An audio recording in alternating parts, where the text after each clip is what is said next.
দর্শক, জুলাই সনদ বাস্তবায়ন নিয়ে বড় ধরনের একটা জটিলতা তৈরি হয়েছে। বিভিন্ন দলের বিভিন্ন রকমের অবস্থান, বিশেষ করে বিএনপি ভার্সেস এনসিপি জামাত, এই অবস্থানটা জটিলতার সৃষ্টি করেছে। এখন সরকার সম্ভবত কিংকর্তব্য বিমূঢ় অবস্থার মধ্যে পড়ে যাচ্ছে, যদিও সরকারের উপদেষ্টা আসিফ নজরুল তিনি আজকে সংবাদ সম্মেলনে বলেছেন যে খুব দ্রুত জুলাই সনদ বাস্তবায়নের আদেশ জারি করা হবে এবং গণভোটের ব্যাপারে ঘোষণা দেওয়া হবে। এই কথা যখন বলছেন তখন বিএনপি আজকে সংবাদ সম্মেলন করে তার অবস্থান স্পষ্ট করে দিয়েছে। অন্যদিকে জামাত এবং এনসিপি বিএনপিকে নানা ধরনের খোঁচা দিচ্ছে। এরই মাঝে আমরা দেখছি বিএনপি অলরেডি সামাজিক যোগাযোগ মাধ্যমে না ভোটের ক্যাম্পেইন শুরু করে দিয়েছে। পরিস্থিতি কোন দিকে যাচ্ছে সেই ব্যাপারটা একটু বুঝে ওঠার চেষ্টা করব। বিশেষ করে এনসিপি নেতাদের খুবই খোঁচা মারা কথা এবং রাজনীতিতে খুবই অশালীন কথা হিসেবেই বিবেচিত হতে পারে ব্যাপারগুলো, সেগুলো একটু বুঝে ওঠার চেষ্টা করবে এই ভিডিও। ঐকমত্য কমিশনের যে সুপারিশ, জুলাই সনদ বাস্তবায়নের যে সুপারিশ, সেই সুপারিশ সরকারের কাছে এসেছে এবং সেটা নিয়ে একেবারে মহা কেলেঙ্কারি অবস্থা। আজকে বিএনপি যে সংবাদ সম্মেলন করলো, বিএনপি তাদের অবস্থান স্পষ্ট করে দিল, পাশাপাশি জামাতের অবস্থান এবং এনসিপির অবস্থান যেটা আমরা দেখছি তাতে শঙ্কা তৈরি হতেই পারে যে রাজনৈতিক সহিংসতার দিকে পরিস্থিতি যাচ্ছে কিনা। সরকারের পক্ষ থেকেও যখন বলা হচ্ছে যে দ্রুতই বাস্তবায়নের ঘোষণা সরকার প্রধান প্রফেসর ইউনূস দেবেন, এই রকম পরিস্থিতিতে বিএনপির সংবাদ সম্মেলনে বিএনপির মহাসচিব মির্জা ফখরুল তিনি যেটা বললেন, দেশ টেলিভিশনের একটা শিরোনাম আগে দেখে নিন। সেখানে বলা হচ্ছে সনদ বাস্তবায়নের সুপারিশ একপেশে জাতির উপরে চাপিয়ে দেয়া হয়েছে। মির্জা ফখরুল এই কথা তিনি যখন বলছেন তখন জামাতের পক্ষ থেকে বলা হচ্ছে যে আজকে রাতের মধ্যেই গণভোটের তারিখ ঘোষণা করতে হবে। মানে খেলাটা বেশ ভালোভাবে জমে গেছে।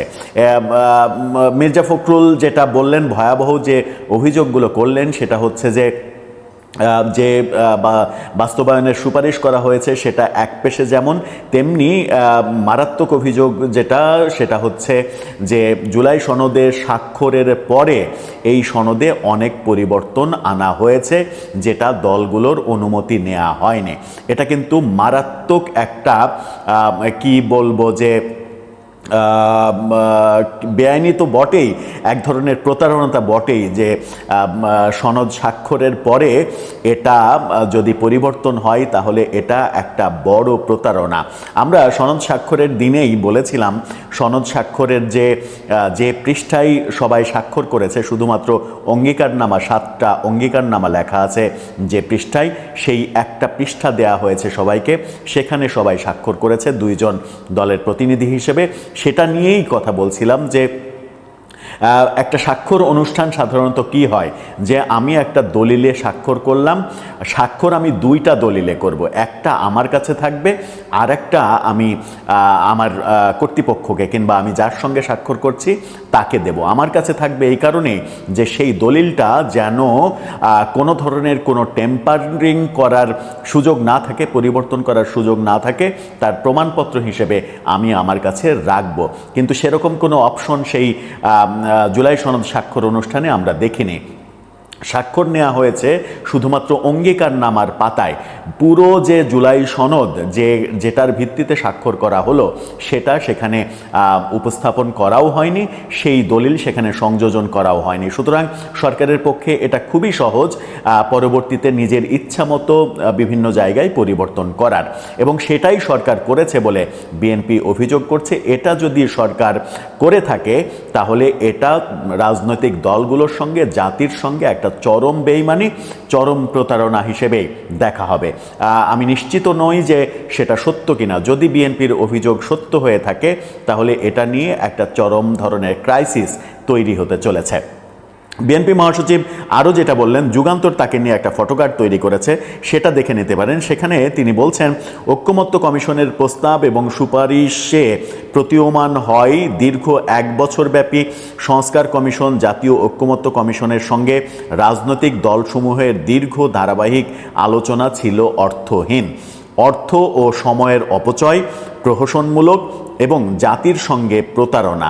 গণতন্ত্রের রাজনৈতিক দলগুলোর ভিন্ন মত থাকবে, এটাই স্বাভাবিক। তিনি যেটা এই কথার মাধ্যমে বোঝাতে চেয়েছেন সেটা হচ্ছে যে দীর্ঘ 1 বছর ব্যাপী যে ঐকমত্য কমিশনের যে কার্যকলাপ হলো, দলগুলোকে নিয়ে মিটিংয়ের পর মিটিং, খানা পেনা, টেলিভিশনে সরাসরি সম্প্রচার, এই যে কোটি কোটি টাকার বারোছড়াদ্দ করা হলো, তার প্রতিফলন এই কমিশনের সুপারিশে দেখা গেল না। কমিশন বাস্তবায়নের সুপারিশ যেটা দিয়েছে সেটা তারা বলেছে যে তারা যে প্রস্তাবনা দিয়েছিল, যে প্রস্তাবনার উপরে ঐকমত্য কমিশন আলোচনা করেছে, সেই প্রস্তাবনার উপরেই গণভোট হবে। তাহলে আলোচনার দরকার কি ছিল?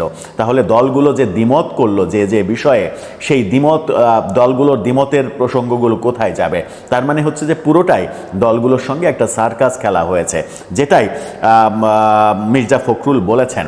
কিন্তু সব থেকে ভয়াবহ ব্যাপার যেটা, সেটা হচ্ছে যে এনসিপি নেতা নাসিরউদ্দিন পাটোয়ারির মন্তব্য। তার মন্তব্যটা একটু দেখে নিন। তিনি বলছেন, বিএনপি বিবাহে রাজি হয়েছে, কাবিননামায়ও সাইনও করেছে, এখন আর না বলার অপশন নেই। খুবই উল্লেখযোগ্য কথা। দেখুন, তারপরে আমি ব্যাখ্যায় যাচ্ছি পরে। তারপরে বলছেন তিনি, বিএনপির জন্ম হয়েছিল হ্যাঁ ভোটের মাধ্যমে, মৃত্যু হবে না ভোটের মাধ্যমে। কি মারাত্মক একটা কথা! মারাত্মক কথা প্রথম অংশ বলি, সেটা হচ্ছে যে বিএনপির বিবাহে রাজি হয়েছে এবং কাবিননামায় সইও করেছে, এখন আর না বলার অপশন নেই। তার মানে হচ্ছে যে বিএনপি জুলাই সনদে রাজি হয়েছে এবং জুলাই সনদে স্বাক্ষর করেছে। এখন জুলাই সনদ নিয়ে যাই হোক না কেন, ঐকমত্য কমিশন সেটা পরিবর্তন করুক, সেটা গণভোটে যেভাবে যা ইচ্ছা তাই করুক, বিএনপি বাধ্য সেখানে হ্যাঁ বলতে। তার মানে হচ্ছে যে বিএনপির সঙ্গে কিংবা রাজনৈতিক দলগুলোর সঙ্গে এই যে এটার যে একটা পরিকল্পিত প্রতারণা, সেটা এই কথার মাধ্যমে প্রমাণিত হয়। এই কথার মাধ্যমে যেটা প্রমাণিত হয় সেটা সরকারকে মেনে নিতে হবে, অথবা সরকারের নাসিরউদ্দিন পাটোয়ারির এই মন্তব্যের প্রতিবাদ করতে হবে এবং বলতে হবে যে এই ধরনের মন্তব্য কোনোভাবেই গ্রহণযোগ্য নয়। দ্বিতীয় অংশে যেটা বলছেন সেটা হচ্ছে যে বিএনপির জন্ম হয়েছিল হ্যাঁ ভোটে এবং মৃত্যু হবে না ভোটে। গতকালকে থেকে দেখছি যে বিএনপি না ভোটের ক্যাম্পেইন করছে এবং কৌশলে তারা করছে যে নির্বাচনের আগে গণভোট নয়, গণভোটকে না বলুন, এভাবে করছে। মূলত ফাইনালি সরকারের যে কার্যক্রম দেখছি এবং এনসিপি এবং জামাতের যে উৎফুল্ল অবস্থান দেখছি, তাতে এটা মনে হওয়ার কোনো কারণ নেই যে বিএনপি শেষ পর্যন্ত এই গণভোটের ব্যাপারে না ভোটের ক্যাম্পেইন করবে না।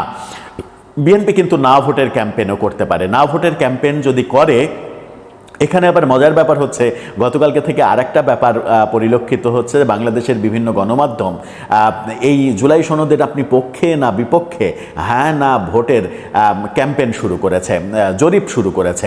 এটাও হাস্যকর, কারণ বাংলাদেশের জনগণ জুলাই সনদ কি সেটাই জানে না, জুলাই সনদে কি কি হচ্ছে সেটাই জানে না, অথচ ভোট নেওয়া হচ্ছে। এই ভোট কারা দিচ্ছে? এই ভোট দিচ্ছে অনলাইনে যে বিশাল বিশাল বট বাহিনী তৈরি হয়েছে কিংবা বট বাহিনী তৈরি করেছে বিভিন্ন নির্দিষ্ট দু একটি দল, সেই বট বাহিনী এখন হুমড়ি খেয়ে পড়বে। এবং এই জরিপের ব্যাপারটা সামনে দু একদিনের মধ্যে সরকার উদাহরণ হিসেবে সামনে নিয়ে আসলেও কিংবা উদাহরণ হিসেবে উল্লেখ করলেও অবাক হওয়ার কিছু থাকবে না। এটাও একটা পরিকল্পিত কর্মকাণ্ড বলে মনে হওয়ার যথেষ্ট কারণ রয়েছে। এখন প্রশ্ন আসতে পারে যে বিএনপি আজকে সংবাদ সম্মেলন করে একেবারে স্পষ্ট বলে দিল যে নির্বাচনের আগে, জাতীয় নির্বাচনের আগে গণভোট কোনোভাবেই বিএনপি মেনে নেবে না, এটা বলল। কিন্তু শেষ পর্যন্ত বিএনপির কি এটাই একেবারে দৃঢ় অবস্থান?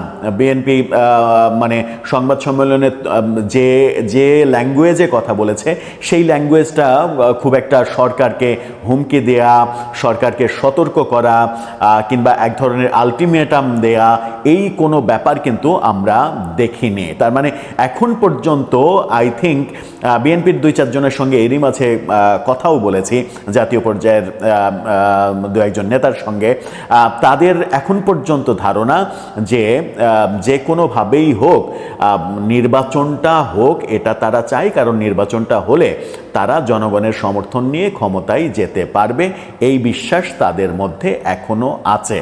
যদি এই বিশ্বাস তাদের মধ্যে থাকে যে যে কোনো মূল্যে নির্বাচনটা হোক এবং নির্বাচনে বিজয়ী হয়ে তারা ক্ষমতায় যেতে পারবে, তাহলে কি সরকারের এই যে 270 দিনের মধ্যে সংবিধানে যদি সংবিধান সংস্কার কমিশন যদি সাংবিধানিক পরিষদ তারা যদি এটা মানে সংসদের মাধ্যমে বাস্তবায়ন করতে না পারে, তাহলে অটোমেটিক এটা সংবিধানে ইনক্লুডেড হিসেবে ধরে নেওয়া হবে। এই যে সংবিধান বিরোধী এই সুপারিশ, তারপরে হচ্ছে অধ্যাদেশ জারি করবে প্রধান উপদেষ্টা, রাষ্ট্রপতি করবেন না, এই যে সুপারিশ, গণভোট নির্বাচনের আগে হওয়ার যে সুপারিশ, গণভোট নির্বাচনের আগে যদি হয় সেটাও কি বিএনপি মেনে নিয়ে জাতীয় নির্বাচনে যাবে? এরকম একটা পর্যায়ের মধ্যে পড়ছে। কিংবা নাসিরুদ্দিন পাটোয়ারি যেটা বলছেন যে হ্যাঁ ভোটে যাদের জন্ম হয়েছে, না ভোটের মাধ্যমে তাদের মৃত্যু হবে। তার মানে ক্ষেত্রে এর আগে, অনেক দিন আগে যে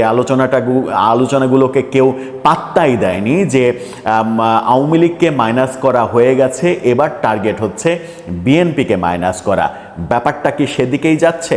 ব্যাপারটা কি এখন মিলছে যে সমস্ত পরিকল্পনা, সমস্ত আয়োজন বিএনপিকে মাইনাস করার আয়োজন চলছে এখন, এবং বিএনপিকে মাইনাস করতে পারলেই যে পরিকল্পনা, সেই পরিকল্পনা বাস্তবায়ন পুরোপুরি সম্ভব হবে এবং বাংলাদেশে পাকিস্তান পন্থা প্রতিষ্ঠিত করা সম্ভব হবে? সেরকমটাই যে বিশ্লেষকরা বিভিন্নভাবে বলতে চাইছেন, সেটাই কি হতে যাচ্ছে? দর্শক, আপনার ভাবনা কি? সব মিলিয়ে বিএনপি কি একটা বড় ধরনের ফাঁদে পড়ে গেল, যেটা নাসিরুদ্দিন পাটোয়ারি বলছেন যে মানে বিয়ের কাবিননামায় সই করে ফেলেছেন, আর মানে বউ নেবেন না, সংসার করবেন না, এটা বলার আর কোনো স্কোপ নেই? সেই ফাঁদেই কি বিএনপিকে ফেলা হলো পরিকল্পিতভাবে?